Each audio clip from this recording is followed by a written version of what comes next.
Alan taluka में पिछले 2-3 महीना में अभी 3 ऐसा इंसिडेंट हुआ कि नाबालिग हमारे लड़कियां, हमारे बच्चियां घर से बाहर निकले तो उनके ऊपर छेड़छाड़ भी हो रही है और उनको ले जाके भगा के ले जाके खींच के ले जाके अत्याचार कर रही है। सिर्फ अत्याचार नहीं है, ये बहुत दुख दर्द की बात है, बहुत शर्मनाक की बात है। अत्याचार करने के बाद इतना क्रूर के रूप से मार रहे हैं, जान ले रहे हैं कि पिछले 3 दिन के पहला देवत गांव में आलन तालुका का 11 साल की एक लड़की उनके मौसी के घर जा रही थी।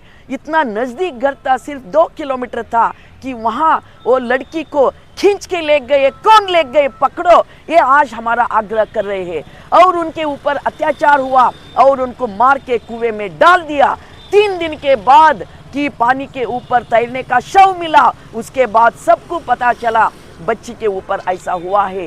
ये कैसी दर्दनाक बात है, कैसा गंभीर बात है, कैसा बार्बरिक इशू है ये। हमारे लड़कियां अगर घर से बाहर नहीं निकल सकती, ऐसा भी दुनिया कर्नाटक में आ गया, ऐसा भी व्यवस्था कर्नाटक में आ गया। ये बहुत गंभीर विषय है। ये नया सरकार आया है, नया सरकार के सामने ये बहुत बड़ा चुनौती है, ये बहुत बड़ा चैलेंज है। वो कैसा ऐसा हालात को बदलाते हैं वो लोगों को बताना पड़ेगा। जो इंचार्ज मिनिस्टर है, जो एमएलएज है, जो चुन के आए सो लोग हैं, उनके सामने ये भी चैलेंजेस है। इसीलिए आज बहुत सारे संगठन का रिप्रेजेंटेटिव्स आज हमने टोकन लिस्ट स्ट्राइक कर रहे हैं कि सरकार को हम आग्रह कर रहे हैं, देखो अगर लड़कियां बच्चे इस धरती में सुकून से जिंदगी नहीं करते तो इस धरती को भविष्य नहीं रहेगा। गुलबर्गा जिला का अगर डेवलपमेंट करना चाहते तो यहाँ का हमारे सब लोग निर्भय से अच्छे जिंदगी जीने का की व्यवस्था होना ये बहुत जरूरी है।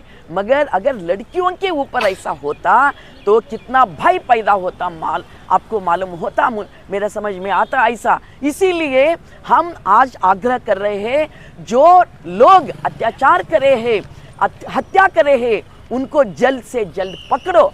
अगर 1-2 के ऊपर एक्शन हुआ तो समाज में भय तो होता है, अगर एक्शन नहीं हुआ तो भय कहाँ से आता मुझे बताओ।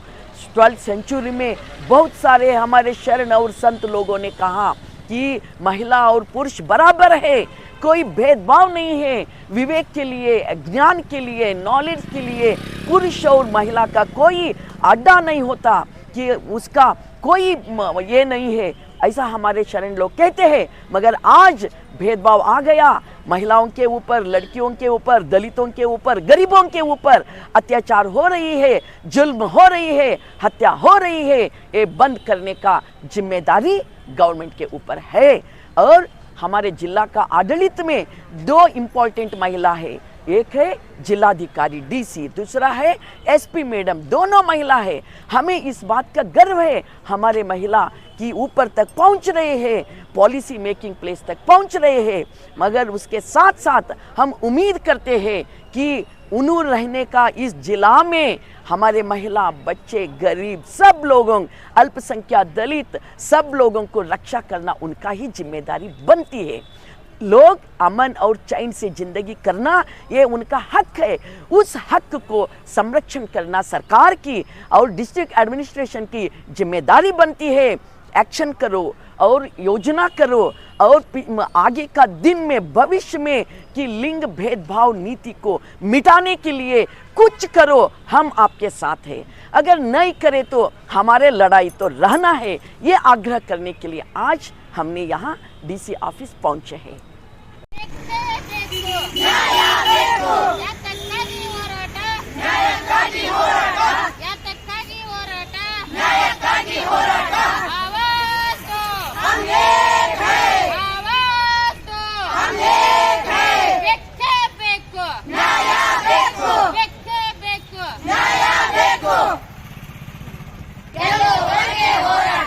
ಯಾತಕ್ಕಾಗಿ ಹೋರಾಟ, ನ್ಯಾಯಕ್ಕಾಗಿ ಹೋರಾಟ, ಯಾತಕ್ಕಾಗಿ ಹೋರಾಟ, ನ್ಯಾಯಕ್ಕಾಗಿ ಹೋರಾಟ.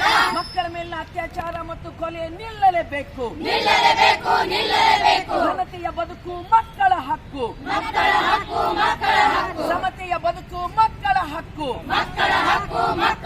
ಮಕ್ಕಳ ಬದುಕುವ ಹಕ್ಕನ್ನು ಕಿತ್ತುಕೊಳ್ಳುತ್ತಿರುವ ವ್ಯವಸ್ಥೆಗೆ ಹೇಳಿದ್ದಿಕ್ಕಾರ.